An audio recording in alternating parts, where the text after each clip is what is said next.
Everyone, the Secretary will deliver some opening remarks, and then we'll open it up for questions. We'll try and get to as many questions as we can, and so I'd ask you just to limit your questions so we can get to as many reporters as possible. And with that, Mr. Secretary. Good. Thank you, Peter, and good afternoon, everyone. It's a pleasure to be here in Tampa once again with Chairman Joe Dunford. And along with General Joe Votel and General Tony Thomas, our newest combatant commander. I'm grateful to each of them for their leadership, for the tremendous skills and unique expertise they bring to their new positions. And I'm also grateful to General Lloyd Austin for his leadership and his many years of service to this country. I recognize, and I know all of you do, that these men have key decisions to make as they begin their commands. So we're going to be brief, but I do want to make a few points, and then I'll have plenty of time for your questions. For both of these critical commands, this will be a seamless transition, with their new leaders moving full speed ahead on all their missions. At SOCOM, leveraging the unparalleled excellence of our outstanding Special Operations Forces to quietly, expertly neutralize threats that can emerge early and nearly anywhere on Earth. And at CENTCOM, delivering ISIL a lasting defeat, as well as helping build a more secure future in Afghanistan, countering Iran's malign influence, helping our partners grow more capable against shared threats, maintaining security and freedom of navigation in the Gulf, working with U.S. European Command to help ensure Israel's security and strategic depth, and much more. Working closely together with our partners, these two leaders will take our counter-ISIL coalition military campaign plan and execute it with the characteristic precision and rigor we've seen from them on the battlefield. Indeed, since we began accelerating the campaign in October, our pressure and local forces have gathered momentum, inflicting damage to ISIL's military forces, its financial network, its access to foreign fighters, its mobility and command and control, and its leadership. In recent weeks, coalition forces have severed the main artery between ISIL's power centers in Raqqa, Syria, and ISIL in northern Iraq, and begun the early stages of operations to collapse ISIL's control over Mosul, and targeted ISIL associates who were directly involved in external plotting and training, and eliminated key leaders from ISIL's cabinet. ISIL's now under pressure from all sides. And going forward, with the leadership of these men and the steadfast dedication of our partners, we'll build on this momentum. We'll continue to accelerate this campaign, and we'll be doing more in accordance with our strategic approach and leveraging our unique capabilities, including cyber, special operations, among many others. President Obama has been clear that accelerating the defeat of ISIL is his top priority, and I'm confident that as we create opportunities against ISIL, we'll be able to seize them. Now, destroying ISIL's parent tumor militarily in Iraq and Syria is necessary, but it's not sufficient. The complex geopolitical dynamics remain one of the greatest challenges. As I said when I was here in January, we must also destroy ISIL's metastases around the world and continue to work with our counterparts to protect the homeland. For only together can we deliver ISIL a lasting defeat. Okay, we'll now take a few questions. Peter? Great. Again, everyone, if you could limit your questions, we'll get to as many people as we can. We'll start with our traveling press, then go back and forth with the local press. And I was remiss last time in advising you to hit the microphone button before you speak. Begin with Kevin Barron, Defense One. Hi, thank you for holding the press conference today, and congratulations on your new positions. I'll start with NATO, and you can do ISIS next. But simple question to go off of what we've heard from the campaign trail recently. From now that we have both the Secretary and the Chairman here on the record for us, is NATO very obsolete? NATO has done important work for our security and for international security since its original founding mission, which was to wage the Cold War, was successfully completed in the late 80s and early 90s. NATO took on Afghanistan. Today, NATO is working in the Aegean. I'm just picking some examples here on the refugee crisis as a mechanism for Germany and Greece and Turkey to work together. NATO has played an instrumental role in Afghanistan and helping the Afghan government and the Afghan security forces to restore decency and some stability to that country. We are working with NATO now on strengthening the deterrence of Russian aggression, and also so-called hybrid warfare in Europe. We're working with NATO allies on security issues in the Mediterranean that derive from ISIL. We're discussing with NATO the possibility of NATO participating as NATO. Many NATO nations participate in the coalition against ISIL, but participating as NATO. So there is a lot that NATO has done and is doing. And Chairman, if you want to add anything to that. The thing I'd say, Kevin, I mean, that question, The microphone.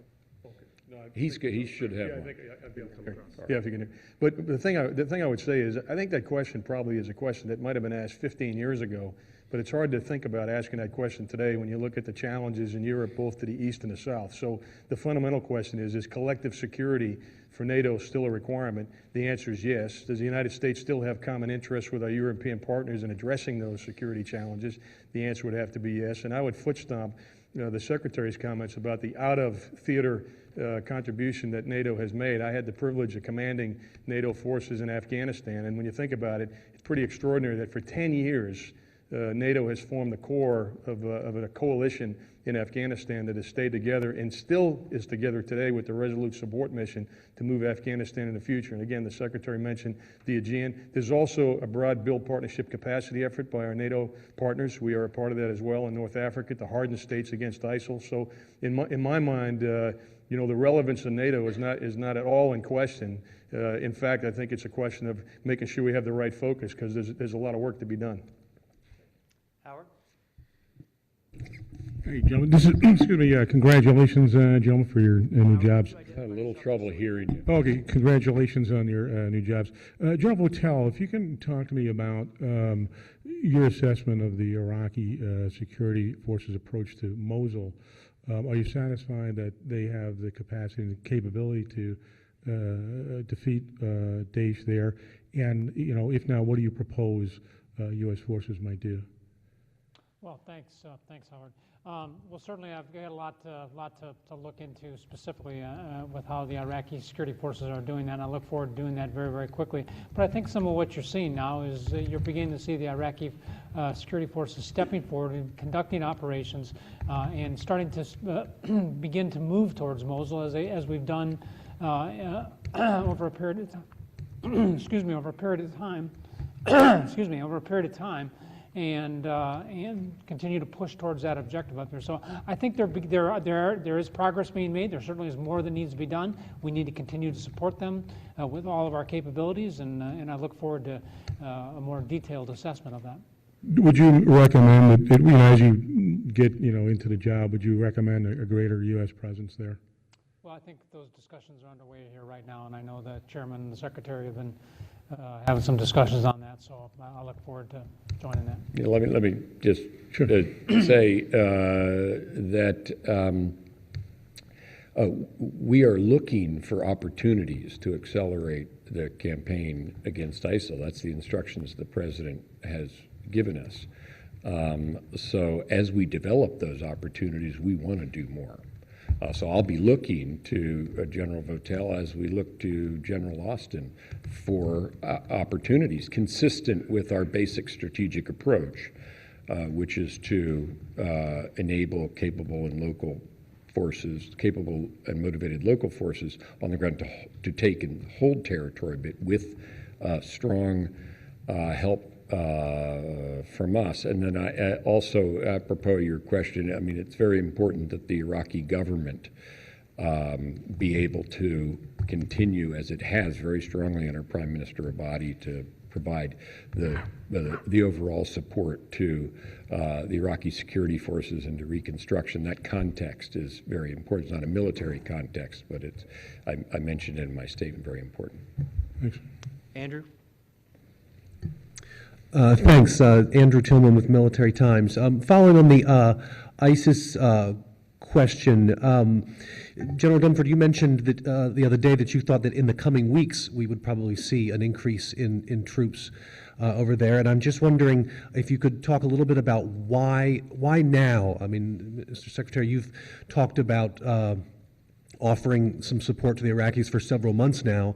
The Iraqis haven't made a formal request for that. Have the Iraqis made a formal request for additional support, or what else is happening now that makes you think that this is the time to ratchet up that presence? So Andrew, what happened in the wake of Ramadi was the Iraqi security forces put together a plan for Mosul and continued operations.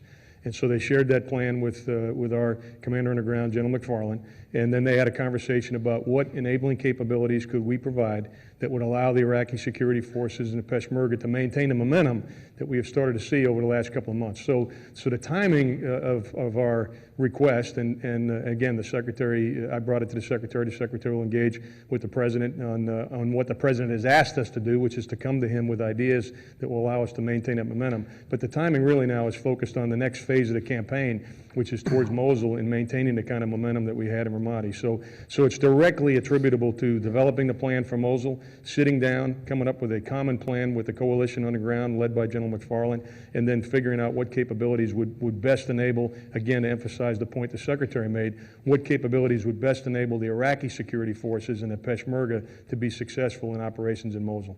Can you talk to any capabilities in particular? At this time, no, I can't, Andrew, but again, those recommendations are being made, and the President will have an opportunity to make some decisions here in the coming weeks. Go to the local side, third from the end there, sir. You could identify yourself to be helpful. Thank Yes, can you hear me okay? Hi, this is Susan Katz-Keating. I'm with American Media Institute. Thank you very much, gentlemen, for doing this, and congratulations on your new positions. That's great. We've read in recent operations that it appears that on ISIL home territory that they are on the run, or they're at least being administered a fair amount of grief. It appears that we're prevailing against them on their home territory. However, can we expect them to strike back outside of their home territory in increasing aggression? Well, I do understand that, yes, we are gathering momentum in Iraq and Syria. That is necessary, but as your question indicates, it's not sufficient. ISIL has aspirations to strike outside, either by inspiration or varying degrees of direction and enabling. Europe has seen that already.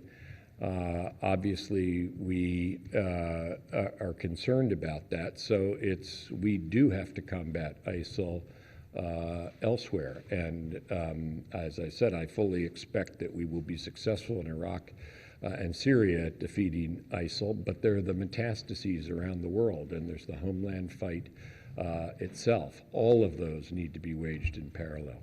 Can I have a follow-up question, please?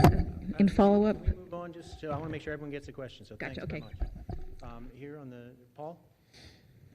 Yes, good afternoon. I'm Paul Schenken with U.S. News and World Report. Can you talk a little bit about the Russian assistance to the Syrian armed forces in retaking Palmyra? Do you see that as a positive step? And looking more broadly, at some point, is the U.S. going to need to coordinate with Russia on military activity as these borders begin to close up, as you say? Well, two things. I mean, first of all, what we really need the Russians to do is to advance the political solution. They have unique leverage there because of their relationship with the Syrian regime. And what we really need is an end to the civil war. So I'm hoping that that's what comes out of Geneva, and I hope that that's where the weight of the Russian effort lies. And I'm sorry, the second part of it was? At some point, is the U.S. going to need to coordinate with the Russians? And General Dunford, you talked about how you had spoken to your Russian counterpart recently. I wonder, General Votel, if you've had any contact with Russian leaders. We have actually quite often professional discussions aimed at making sure that there are no incidents as we pursue our operations. Nothing Russia's done in Syria has impeded our fight against ISIL. And so our discussions have had the purpose of making sure there was no possibility of an incident between Russian forces and U.S. forces. Those discussions continue, and they're very fruitful, they're very professional, and so we're satisfied with them, but that's as far as it goes. Yes. Trevor Pettiford from Bay News 9 here in Tampa. That's not for me. Congratulations, Generals, first of all. I have two questions, actually. One, I wanted to know what yours and the President's expectations are of this new command structure, and Generals yourself, what you expect of yourselves in this new command structure. Also, with the recent terrorist attacks we've seen abroad, it brings more and more concerns here at home about not if, but when it will happen here. What reassurances can you give the American public that you're doing everything you can to keep it from happening here? Well, with respect to expectations, I think that if I and the President didn't have high expectations of these two officers, they wouldn't have been nominated for confirmation by the Senate, and by the way, the Senate wouldn't have confirmed them. So our trust and confidence is complete. That's why they are where they are. I mean, that said, we all know we have work ahead of us, but these are the right guys to do that work. So the trust and confidence is there. As far as the broader campaign against ISIL is concerned, we will defeat ISIL. I'm confident of that. It's going to require effort in Syria and Iraq. It's going to require effort around the world, and yes, it's going to require protection against the homeland. But I mean, look at the tremendous strength and power behind the organizations that these guys are taking over today. That will prevail together with our coalition. But we got a lot of work to do. Let me just ask, and now Your expectations of Thanks. yourself. I would just add, as kind of as a guy who's coming from SOCOM to CENTCOM here, one of the things I hope to be able to do is to take what I learned at SOCOM as kind of a trans-regional commander who looks more globally and really apply that to the problems that we're dealing with in CENTCOM. Certainly we can't just be insular to ourselves and look at the problems in Iraq and Syria. We have to recognize that the problems that emanate from that area affect other areas, and so we have to work very closely with all of our partners on there, whether it's European Command, Africa Command, SOCOM, or a variety of others to do that. And so I think that for me, that will be one of the things that I'll be trying to pay a lot of attention to early on. And not to invert what General Votel just said, but my intent as the new SOCOM commander will be to support him regionally in the CENTCOM AOR. Obviously, some very strong investments there, as well as to continue to refine these trans-regional strategies going forward for the Secretary and for the President. I would like to emphasize, though, that the threat of external attacks is our #1 priority and our ability to disrupt that. So among the many threats out there, that is a clear focus and effort on our part to disrupt any external threat. Jeremy?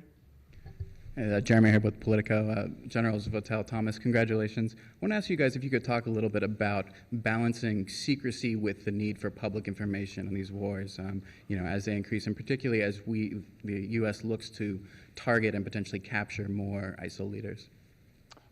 I'll start, and maybe Tony can jump in here. I've had a discussion with the Secretary and others here about this. I think this is an important issue. I think what we want to try to do is we certainly recognize the public needs to understand what's happening. They need to understand where we're having progress. They need to understand what the status is of the things that we're doing in the name of our country. But what we also are very keen to do is protect our approaches and provide our people on the ground the maximum opportunity to accomplish the missions that we're asking them to do. And so I think that requires a very careful balance. I've been very pleased with how the department's been approaching that here lately, and I think we're doing a good job of it, trying to tell the story, but yet not tell so much that it takes away the advantages for our people on the ground. I'd offer, while our operations are necessarily secret, we are absolutely committed to the accountability we have to the American people and to the President of the United States. So there's a balance there, and certainly the American public have a need to know what we're doing and that we're doing it in the right way and consistent with American values. So we accept that that's a challenge in terms of information, but as General Votel mentioned, I think where we do have concerns is where it starts to imperil the tactics and techniques that we employ, and more importantly, the people involved. We've had a rash of true name disclosures here recently, which I don't see serving any purpose other than to put those people in jeopardy. I just want to fully support what they both said. Absolutely. I'm Richard Danielson with the Tampa Bay Times. This question initially is for General Votel, although I might like to hear from the Secretary as well. Last year, within Central Command, there arose some concerns about the quality of intelligence being produced by its analysts, how that was being handled, how it was being presented. And I'm curious what your plans are coming in to ensure that you're getting good intelligence and you're in a position to present that to all the other people you work with confidence, and that the analysts have confidence in how the organization treats their work. Could we do it the other way around? And Sure. And the reason is, Joe, you absolutely speak to the question. I just want to say that in the matter that you're referring to, that's a matter that's been referred to the Inspector General of the Department of Defense. I have a lot of confidence in the Inspector General and their ability to get to the bottom of that, and I want to make sure it's clear we can't comment on that. I'll just, speaking for myself, and I don't think it's any different for anybody else, I depend upon and demand good information of all kinds, but that includes intelligence information. So I want intelligence people to tell us, give it to me straight, and that's the only way that you can responsibly make decisions. So with that said, and the past behind, Joe, for the future, anything you Secretary, I want think to you say? got it. I think you nailed it there. I just think it's extraordinarily important. You know, as I mentioned a few moments ago when in my remarks after the change of command at CENTCOM, the most important resource that CENTCOM has is our people. And we rely on their experience, we rely on their expertise, we rely on their ability to help us think through and work through and understand difficult problems. And so what we've got to have is we've got to continue to nurture, and we've got to continue to encourage an environment that allows people within the organization to come forward and put out the information so it can be absorbed by commanders and other leaders, and we can assess that, and we can use that to help inform our decisions and recommendations. So I look forward to really supporting that kind of approach. Last question to Jacqueline, please. Hi, Jacqueline Klimas with the Washington Examiner. I'm wondering if any of you can provide an update about the investigation into intelligence manipulation in Central Command and when we might expect to see results of that. Well, that gets back to the previous question, and that's a matter that is now with the Inspector General of the Department of Defense, and therefore I can't comment on that except to tell you that it's under investigation by the Inspector General, and that's, I think, the right thing, and I have confidence in that. To the more general issue, I'd only repeat what I just said, which is we've got to have intelligence told to us straight. Otherwise, you're not going to be able to make the right decisions. You need good information. By the way, it doesn't just come from intelligence. Obviously, we read your own reporting and we talk to our people in the field, so there are lots of sources of information, but insofar as intelligence is concerned, it's got to come straight. And so I want our intelligence folks to know that we expect that, and I'm sure that's true of all the guys behind me as well. Great. Thanks, everyone, for being here. I know it's still a big day ahead for the generals here giving the ceremonies. Thanks very much. Well done, guys. See you guys. Mr. Secretary, thank you. Nice meeting you. See you again, man. Good to see you, man. We'll talk to you. Nice to meet you. See you guys.